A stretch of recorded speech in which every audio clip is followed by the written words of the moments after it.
네, 청룡에서 국어를 가르치고 있는 제2국어 정지은입니다.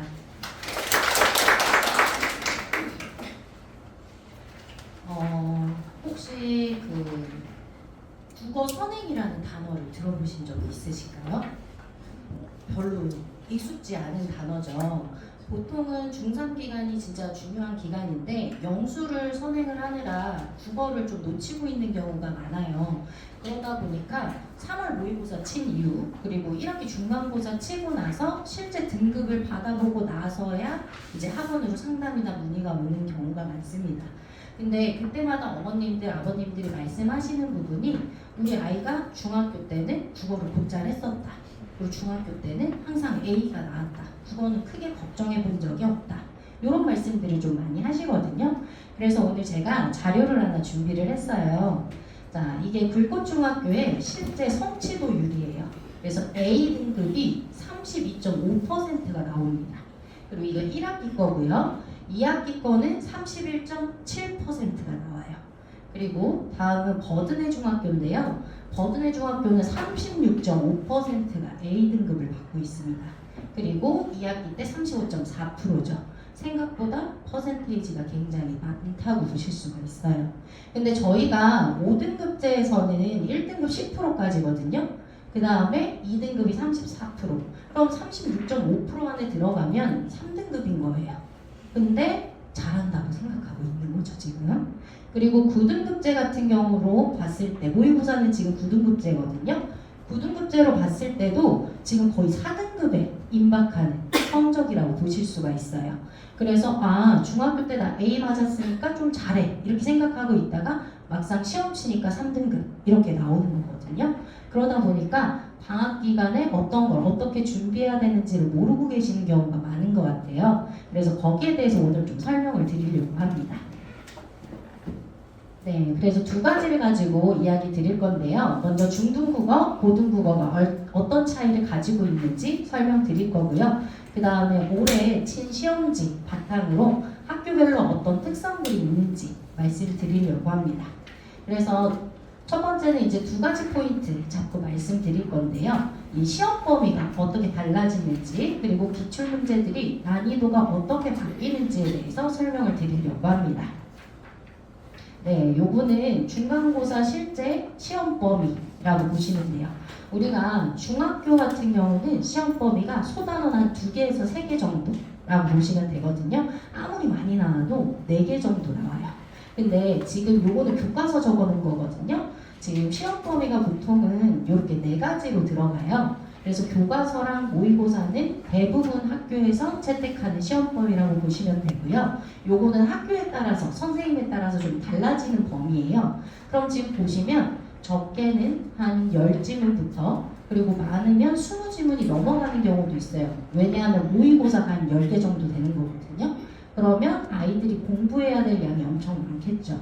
근데 우리가 중등 같은 경우는 한 2주 전에 자소서 다다다다 외워요. 그리고 나서 시험 보면 A 나와요. 근데 고등국어에서는 절대로 불가능합니다. 지금 보시면 또 특이한 학교들만 더 설명을 해드릴 건데요. 이제 동상고는 이게 중간고사 범위고요. 기말고사에는 무작위 비문학을 출제합니다. 그래서 이번 6월 모의고사에서 본 독서 지문 있죠. 그 독서 지문과 연계된 다른 지문을 가지고 오셔서 그냥 랜덤으로 시험을 내시는 거예요. 그럼 이거는 준비를 못해요. 그래서 독해력이 없으면 풀 수 없는 문제다. 이렇게 보시면 됩니다. 그 다음 성모여고도 마찬가지로 추가 지문들 그리고 부교재 사용하는 거 이게 좀 특이점이라고 보시면 되고요. 그 다음 호수원여고 같은 경우도 추가 지문 보이시죠? 그리고 대전고는 범위가 적어요. 근데 대신에 문제가 엄청 어렵습니다. 그래서 이따 문제 보면서 다시 한번 이야기를 드릴게요. 그리고 충남여고는 간단해 보이지만 이건 첫 시험이라서 그런 거고요. 뒤로 갈수록 어려워지고요. 기말고사에는 추가 지문 다 들어가고 있습니다. 그렇기 때문에 범위가 엄청 많다고 보셔야 돼요. 자, 그러면 실제 문제를 보시면서 어떤 차이가 있는지 말씀을 드릴 건데요. 이거는 버드네 중 3학년 문제예요. 지금 보시면 요거 기억, 니은, 디귿, 리을, 미음 이렇게 두고서 이렇게 나옵니다. 자, 포로 냄새 맡는 거 그래서 5강 묻는 거예요. 간단하죠. 그래서 그냥 자습서 암기하면 바로 풀 수 있어요. 근데 고등학교 문제로 넘어갈게요. 이것도 1학기 중간고사, 그러니까 가장 쉬운 난이도의 문제라고 보시면 되거든요. 근데 이거는 교과서에 나온 지문, 그 다음에 요거는 성모요구에서 추가로 드러낸 지문이에요. 자, 여기 보시면 이걸 종합적 감상을 원하죠. 그 다음에 선지 길이 보이시죠? 아까 앞에서는 선지 길이가 간단해요. 아이들이 그냥 직관적으로 파악할 수 있는 문제들이 나오거든요. 근데 모든 과정으로 들어가면 일단 선지가 길고 이 안에 여러 가지 정보를 한 번에 넣는 거죠. 그럼 아이들이 혼동을 하거든요. 그래서 앞부분은 맞게끔 그리고 뒷부분은 틀리게끔 이런 식으로 문제를 내버리면 아이들은 앞만 보고 바로 맞아 하면서 문제를 잘못 풀게 되겠죠.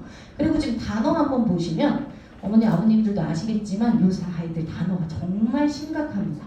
한자어는 거의 모르는 수준이라고 볼 정도예요. 그런데 단어가 어렵죠. 개념어들을 많이 사용하고 있어요. 그런데 이런 개념어들을 학교에서 따로 가르쳐 주지는 않습니다. 알아서 알고 있어야 돼요. 그리고 어느 정도 알고 있다고 생각을 해도 그것보다 더 모르는 게 우리 아이들이거든요. 그러다 보니까 너무 어렵죠, 단어가. 그래서 공부를 아무리 열심히 해도 이 단어를 모르면 답을 고를 수가 없는 거죠. 그렇죠? 자, 그래서 그냥 단순 암기로 문제를 풀 수 있는 게 아니라 종합적으로 독해하지 않으면 풀 수 없는 문제들이 출제가 된다고 보시면 됩니다. 그리고 이거는 아까 그 시에 대한 두 번째 문제인데요.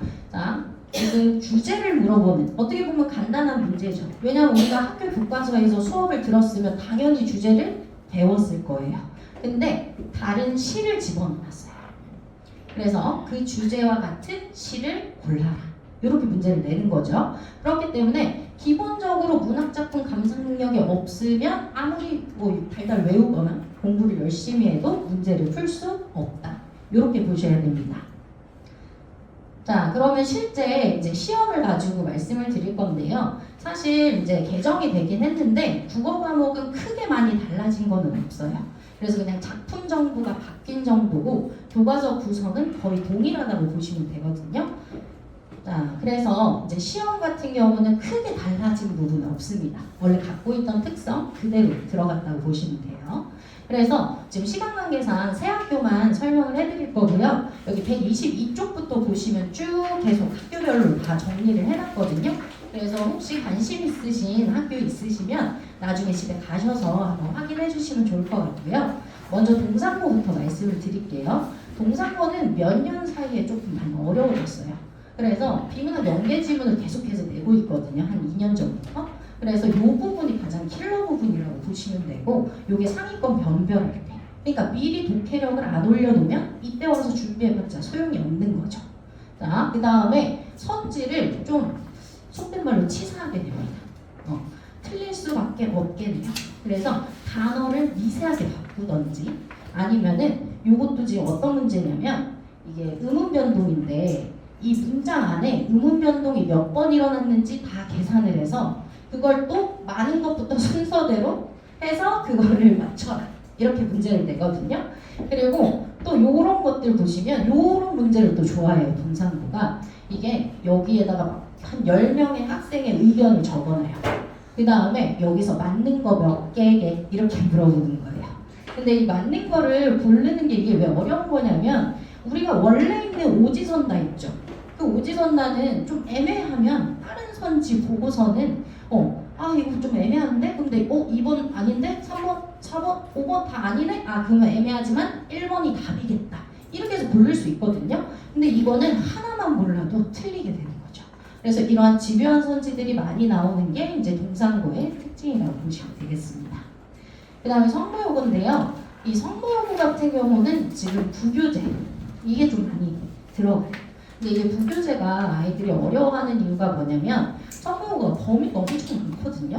그러면 범위가 많으면 학교에서 다 자세하게 수업을 안 해줍니다. 그러니까 빠르게, 왜냐하면 시간은 정해져 있기 때문에 그래서 빠르게 그냥 넘어가서 아이들 스스로 공부를 해야 되는데 이런 부교재를 사용하면 아이들이 자료 구하기가 너무 어려워요. 그러다 보니까 혼자 공부하는데 어느 정도 한계가 있겠죠. 그리고 또 성모요구 선생님이 문법을 굉장히 좋아하십니다. 그래서 원래 1학년 문법은 약간 축소돼서 나오거든요. 그런데 이거를 시중교재를 좀 편집을 하셔가지고 거의 고3 수준의 문법을 가르치시기 때문에 문법 문제가 좀 복잡하게 나오는 편이에요. 그래도 성모고는 문제는 그래도 조금 더 깔끔한 편이라고 보시면 되겠습니다. 그리고 마지막으로 대전고인데요. 딱 문제만 봐도 읽기 싫으시죠? 아이들도 마찬가지일 텐데요. 이렇게 장문으로 보기를 이만큼씩 넣는 학교는 대전고밖에 없어요. 네. 거기다가 선지도요 최소 3줄 이상입니다. 근데 문제의 개수는 다른 학교랑 똑같아요. 그러면 아이들이 풀 때 시간 압박 엄청나게 심하겠죠. 그러다 보니까 아무래도 이제 독해력 자체가 갖춰지지 않으면 대전고에서 살아남기는 너무 어렵습니다. 그리고 대전고 자체가요 아이들 수준도 굉장히 높아요. 그리고 문제 난이도도 굉장히 높고 외부 지문이 굉장히 많이 나옵니다. 그렇기 때문에 시간 관리도 잘해야 되고 기본적인 독해력 그리고 기본적인 문학 소양 능력 이런 모든 것들을 필요로 하기 때문에 조금 공부를 미리 하지 않으면 좀 어려운 학교다 이렇게 생각을 해주시면 될 것 같습니다. 네, 그래서 정리를 해보자면 아이들이 중학교에 가서 국어가 어려워지는 게 이유가 이제 처음부터 국어 공부를 잘못 생각하고 있다고 보시면 돼요. 그래서 중학교 때처럼 공부를 하면 성적이 나오겠지 이런 식으로 이제 생각을 하게 되는 거죠. 근데 막상 고등학교 와서 시험을 쳐보니까 안 돼. 이렇게 외워서는 칠 수가 없어. 라고 이제 생각을 많이 하거든요. 그렇기 때문에 미리 독해 습관은 미리 잡아주셔야 돼요. 왜냐하면 이거를 한두 달 가지고 갑자기 성적이 오르고 독해 능력이 확 좋아지고 할 수가 없거든요. 그러다 보니까 전체적으로 기간을 두시고 아이들 독해 훈련을 시켜서 그런 식으로 좀 쌓아가는 공부가 필요하다고 보시면 되겠습니다. 그래서 저희 청명학원에서는 각 아이들 시즌별로 필요한 부분들이 있어요. 그래서 시험이 1년 동안 치러지게 되면 각 중간고사 때 주로 나오는 거, 기말고사 때 주로 나오는 거 이런 식으로 이제 나눠져 있거든요. 그거를 정규 수업 시간에 싹 공부를 미리 해놓고 시험 대비 때는 범위 안에 있는 거에 딱 집중해서 정리하고 마무리하고 바로 시험 들어갈 수 있도록 도와드리고 있습니다. 그래서 마지막으로 한 말씀만 드리고 이제 마치겠는데요. 자, 중학교 A는 고등학교의 1등급을 보장하지 않습니다.